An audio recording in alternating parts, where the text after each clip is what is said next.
Harper's Ferry is an idyllic town nestled in the Appalachian Mountains. A walking trail looks over the convergence of the Susquehanna and Potomac rivers. Cafes and boutiques line the narrow streets. Only the monuments and signs give clues to the town's tragic and violent past. Harper's Ferry played a small but crucial role in the American Civil War. During the war itself, the town changed hands 8 different times. Prior to the Civil War, however, a man took it upon himself to begin a fight against slavery and the areas which propagated it. John Brown attacked Harper's Ferry in the hopes of arming a mass slave rebellion. His plan ultimately failed, but it brought tensions between the North and South to a tipping point. John Brown's raid was finalized through the actions of the United States government and the behavior of individual people. Long before Brown was born, the framers of the Constitution made the fateful decision to allow future generations to resolve the issue of slavery. In doing so, they set the stage for future conflicts, all of which would influence the militant anti-slavery zealot Brown. In 1837, Elijah P. Lovejoy, the author of the abolitionist newspaper, the St. Louis Observer, was shot by a pro-slavery mob because he dared to write against slavery. This pushed Brown to devote himself to the elimination of slavery, but he did not agree with the nonviolent resistance many abolitionists took to after Lovejoy's death. Brown also objected to the North acquiescing to the South, seen in the Fugitive Slave Act of 1850 and the decision in Dred Scott v. Sanford in 1857. The Fugitive Slave Act was a provision of the Compromise of 1850. The act stipulated that all United States citizens had to assist in the recapture of runaway slaves, even in free states, and it levied harsh punishments against anyone who would not comply. Continuing in the trend of appeasement, the decision in the Supreme Court case Dred Scott v. Sanford ruled that Americans of African descent, whether free or not, were not entitled to American citizenship and its accompanying liberties, and that slave owners were protected under the Fifth Amendment because slaves were their property, even if they took the slaves to a free state. Further enhancing Brown's aggressive anti-slavery stance was the Brooks-Sumner affair. In 1856, Massachusetts Senator Charles Sumner gave his speech, "The Crimes Against Kansas," in which he vehemently denounced the sack of Lawrence, in which a pro-slavery mob from Kansas and Missouri burned and pillaged the city of Lawrence as a message to the abolitionists. His speech included personal attacks against South Carolina Senator Andrew Butler, declaring, "Senator Butler has chosen a mistress. I mean the harlot slavery." Representative Preston Brooks, also from South Carolina, would not stand for such disrespect. On May 21st, 2 days after Sumner concluded his speech, Brooks found Sumner working at his desk in the Senate chamber and violently beat him with his cane. Brooks did not stop until he was restrained. Following the incident, Brooks remained in the Senate, while Sumner, although still a member, left his seat vacant and could not return to the Senate for 3 years. Both respective sides used the turn of events to their own advantage, raising one man to the status of hero and denouncing the other as a villain. In the South, Brooks was seen as taking actions against the insolence of the Northerners, whereas in the North, Sumner was seen as a victim of Southern brutality. Brown's view extended beyond this. He felt the North was showing weakness to the pro-slavery Southerners and felt a display of force was necessary. Also differing in another view, Brown responded to the sack of Lawrence with violence.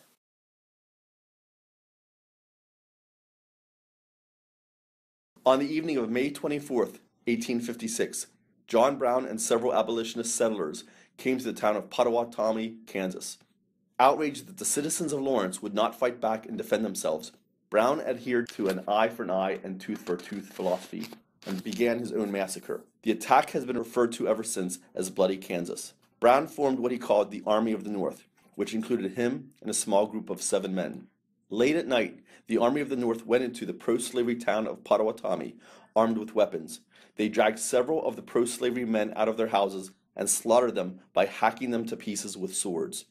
Brown and his men killed a total of 5 men that night and were never prosecuted for the crime. Once again, the opinions of the South and North differed. Southerners viewed Brown's massacre as unjustifiably violent retribution for the sack of Lawrence, while Northerners viewed it in a more optimistic light. Brown's attacks at Potawatomi were similar to the Nat Turner Rebellion, an insurgence of slaves that killed at least 55 white people in 1831. Turner and 6 others began by murdering their owner's family and proceeded to the neighboring plantations, murdering every white person they came across. Each of these events showed Brown's grievances against other abolitionists. He viewed their efforts to end slavery through bureaucracy and diplomacy as weak and passive. Brown felt that violent action was necessary to eliminate an institution as cruel as slavery, hence the reason why he took extreme measures later in life.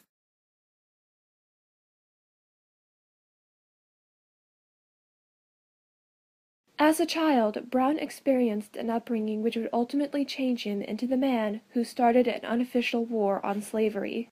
Brown was born on May 9, 1800 in Torrington, Connecticut, to Ruth Mills and Owen Brown, who eventually moved their family to northern Ohio near Cleveland. He was the 4th of 8 surviving children with 2 other siblings, a brother and a sister, who did not live past birth. Named after his grandfather, Captain John Brown, Brown traced his roots to 17th century English Puritans. Growing up, his family faced many hardships, including financial difficulty. Money was always tight for them, and they struggled to make ends meet. Brown grew up in a household that relied on religion and physical punishments to maintain order. Brown was influenced greatly by his anti-slavery father, who thought it was a revolting institution. Brown spent the majority of his childhood in his dad's shop instead of school.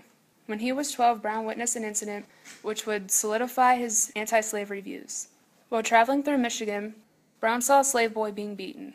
The sight of a young boy being beaten as a result of his skin color not only shocked John, but saddened him as well. When he was 16, Brown left his family and went to Plainfield, Massachusetts, where he enrolled in a preparatory program before transferring to the Morse Academy in Litchfield, Connecticut. Brown wanted to be a Congregationalist minister, but the family was not financially stable and was not able to put him through school, leading to the end of Brown's dream. After returning home to Ohio, Brown became remotely interested in his father's craft, and he ended up switching from his studied work in ministry to follow in his father's footsteps. As a child working in his father's tannery, Brown gained enough experience to open his own tannery with his brother, and it did very well. As a whole, Brown's upbringing in a northern Ohio district exposed him to the anti-slavery views that stayed with him throughout his life. Brown's determination, commitment, and persistence gave him the respect of all who knew and supported him in the case of anti-slavery. His beliefs arose from his Christian faith. Starting in childhood, Brown taught to fear God and keep his commandments.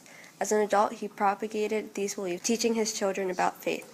Brown's feelings towards slavery started at a younger age because of his father. His father, like Brown, was an abolitionist. Brown's father first started to hate slavery when he heard a sermon given by Reverend Jonathan Edwards that stated that slavery was a cardinal sin against God.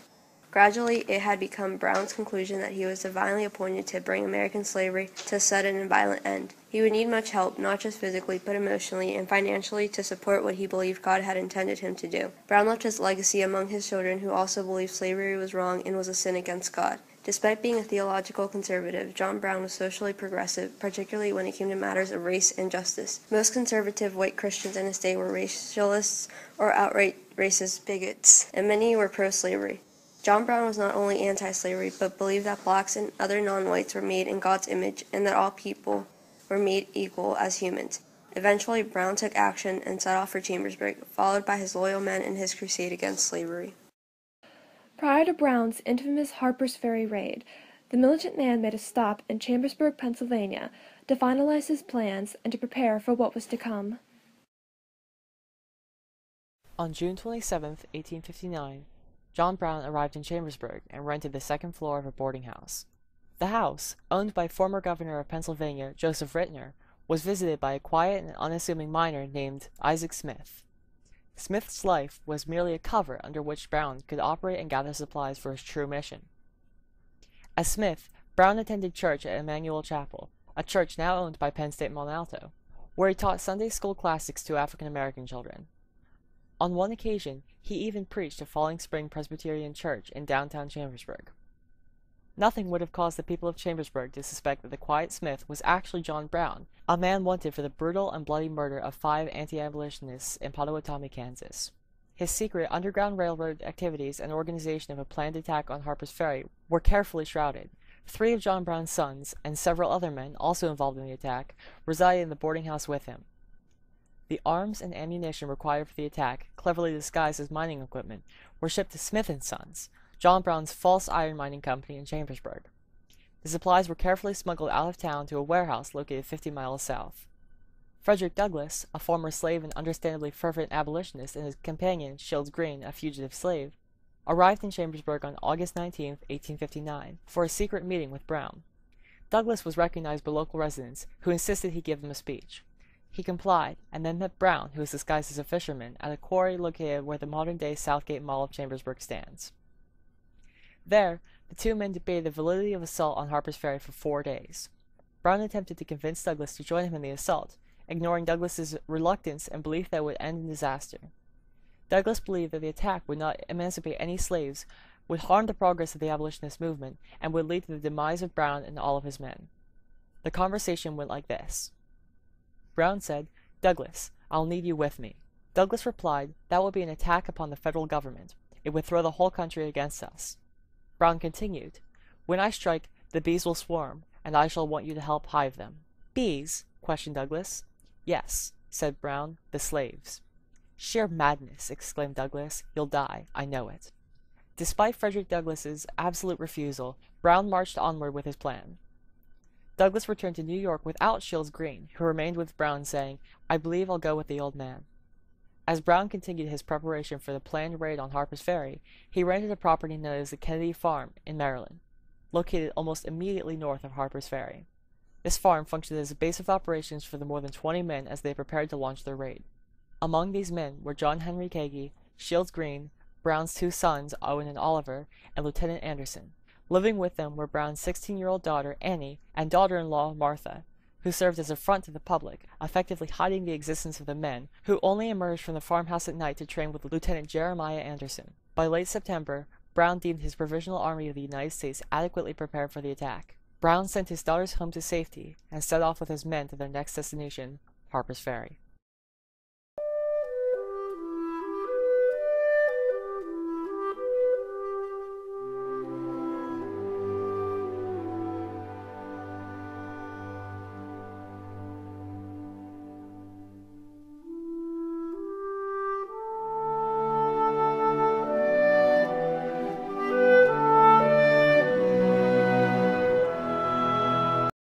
Collectively, Brown's army consisted of 21 men and himself. In total, there were 17 white men and 5 colored.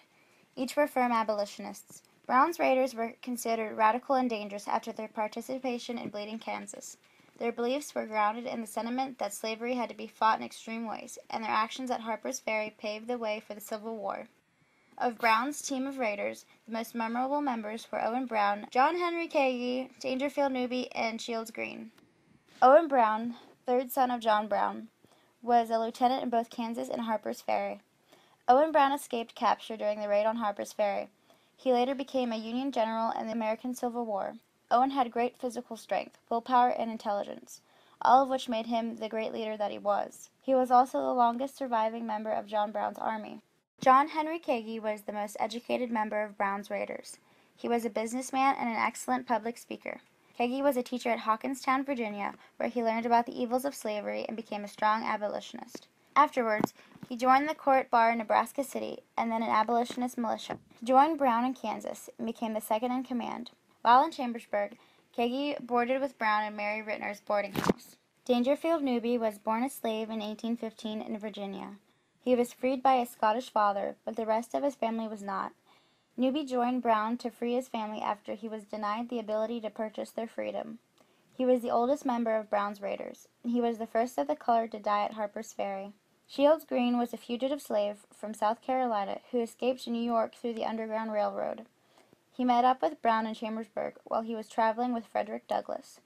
Green decided to join Brown in the raid on Harper's Ferry because he believed it was the only way to liberate his family. However, Green was sentenced to death after the raid. John Brown's raid on Harper's Ferry occurred on October 16 through 18, 1859.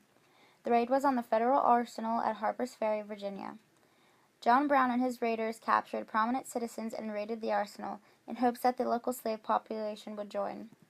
Capturing the arsenal would allow Brown to arm slaves and local freedom fighters. Following that, Brown and his men would flee to refuge in the Appalachian Mountains.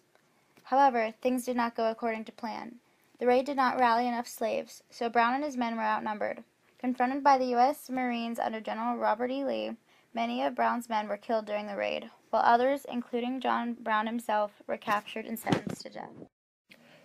While Brown and other Harper's Ferry raiders were captured and awaiting execution, Owen Brown and 3 other men were escaping the death trap that Harper's Ferry had become. As the firing at Harper's Ferry continued deep into the night of October 16, 1859, Owen Brown, the son of John Brown, walked toward the fight. He was accompanied by 2 men, Merriam and Coppoc. They were stopped by Charles Plummer Tidd, another participant in the raid. He advised the 3 men to retreat as quickly as possible in order to escape the fate that many of Brown's raiders now shared. Tidd and Owens had stocked up on sweet biscuits that Owen had hidden in a schoolhouse prior to the raid. The group of men sat down for a quick dinner in the boarding house at Kennedy Farm before heading to the nearby mountains to aid in the escape of any liberated slaves they found. The men decided to follow the mountains and head northwest. Owen decided the group would hide in the thickets during the day and travel by night. When they came upon a clearing that opened up to Pleasant Valley, a man appeared on a path in the woods, yet he continued to walk through the trees. Owen supposed he acted as if he did not see the group because each man was carrying 2 guns. From that point on, the nights became snowy and cold and the terrain difficult to navigate. At one point, the men had to swim across a stream in a valley to reach the next mountain. The sounds of gun firing continued to fill the air days after the beginning of the retreat. When the men finally reached Cumberland Valley south of Chambersburg, Merriam was struggling to keep up. The men became desperately hungry, and John Cook, another member of the group, was sent to fetch more provisions during the afternoon. By dusk, he still had not returned. A week later, the group discovered his fate when they read an article in a newspaper outlining his capture and escort to the Chambersburg jail. The men continued on, looking for Mrs. Rittner's boarding house. Remember, she was the governor's daughter. Her husband had been a supposed Underground Railroad conductor. When the men arrived at the back door of her house, Mrs. Rittner shooed them away, informing them that armed men were guarding the house. The group headed toward a nearby railroad and followed the tracks. The mist obscured the men's figures, keeping them from being noticed by the townspeople. The men decided to send Merriam north by rail due to his physical condition. They accompanied him to the railroad station, and he boarded the train headed north.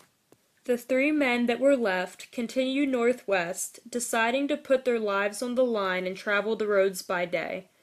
Owen hoped to find temporary residence among the Quakers in the town of Bellefonte, a small village near State College, Pennsylvania. Owen, Tidd, and Coppoc determined their code names for when they arrived there.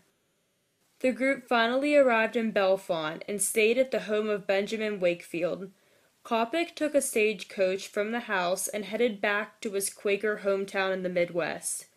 Tidd and Owen departed from the home shortly after and headed to Townville, Pennsylvania, where they remained for several weeks. Owen ultimately left Tidd in the oil regions of western Pennsylvania and reached Ashtabula County, Ohio.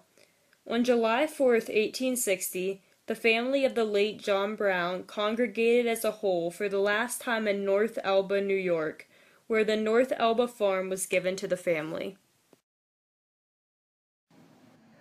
Owen Brown might have been fortunate in his escape from Harper's Ferry, but his father did not share the same fortune. Brown became one of the first martyrs of the Civil War when he was executed for his crimes. Following his raid at Harper's Ferry, John Brown's trial began on October 27th. The charges levied against Brown were treason against Virginia, conspiring with slaves to rebel, and the murder of 4 Caucasians and an African American. The most interesting aspect of these charges was that he was being tried for murdering an African American when just 2 years prior, Dred Scott v. Sanford had ruled that the persons of African descent were not citizens. essentially proving that the judicial system in the South treated African Americans as citizens when it suited them. Brown had a series of lawyers assigned to his defense, but his main lawyer was Hiram Griswold. Griswold delivered the closing statement in which he argued that Brown could not be found guilty of treason to a state to which he owed no loyalty and of which he was not a resident. One of the main focuses of the defense was that Brown had not personally killed anyone. The failure of the raid, to the defense lawyers, proved that Brown had not been conspiring with slaves. The entire trial took but a week. The jury deliberated for 45 minutes and found him guilty on all accounts. He was sentenced to a public hanging. In response to this sentence, Ralph Waldo Emerson, the great American philosopher and poet, predicted that Brown would make the gallows glorious like the cross. Brown spent a total of 1 month in jail in Jefferson County, Virginia, during which he was allowed correspondence with his wife and others. One woman, Mahala Doyle, a wife and mother to the victims from Bleeding, Kansas, wrote him saying she was gratified for his fiendish career had been stopped. It says much about Brown that he remained in jail rather than escaping. He was actually given that opportunity by his friend Silas Soule. Soule had been planning a breakout of another inmate in the Jefferson County Jail and offered to rescue Brown, but Brown believed his cause was one for which it was worth dying, and he stayed behind. His public hanging occurred on December 2, 1859. He was accompanied by the sheriff and his assistant, but had refused a clergyman because of his pro-slavery stance. He was hanged at 11:15 a.m. and pronounced dead at 11:50 a.m. He was placed into the coffin with the noose still around his neck. His body was then transported via train to upstate New York for the burial. His treatment in the North was very different than in the South. Large memorial greetings happened. People rang church bells, and authors such as Emerson and Thoreau were praising Brown. The North celebrated his life, which helped further divide the country and incite the Civil War. He was buried on the John Brown Farm in North Elba, New York, near Lake Placid. Both the farm and grave are located near Old Military Road. Brown is buried near his sons Oliver and Watson Brown. John Brown's legacy cannot be wholly defined through various acts he participated in. The 1859 attack on Harper's Ferry is a spark of the abolitionist movement. After Brown's actions at Harper's Ferry, he left the haunting words, "I am worth inconceivably more to hang than for any other purpose." Behind the abolitionist movement that Brown was leading, his legacy can strongly be noted in his dedication to the movement.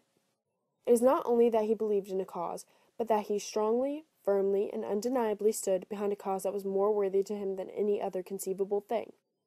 Brown was a leading figure in sparking the Civil War. The North recognized Brown as a martyr, while the South despised Brown and his actions. What Brown and his raiders left behind was much more than a simple raid. It inspired the Civil War and brought others to stand firmly and wholly behind the anti-slavery cause. When Brown arrived in Kansas, it was unclear the fate of Kansas regarding slavery, but he lifted their spirits and motivated them to band together and rise up against slavery. John Brown took his beliefs to the grave when he was buried in a mostly black cemetery in North Elba. Everything about his life led up to the year of 1861, when the North and South went to war over slavery. Thus, the legacy of John Brown was more than a few violent outbreaks. It was his drive to abolish slavery. Ultimately, John Brown's life and actions leading up to and at Harper's Ferry acted as a major contribution in sparking the Civil War. While the war was a culmination of decades of tension and failed legislation, Brown's actions served to ignite the existing emotions and further spur people toward violence.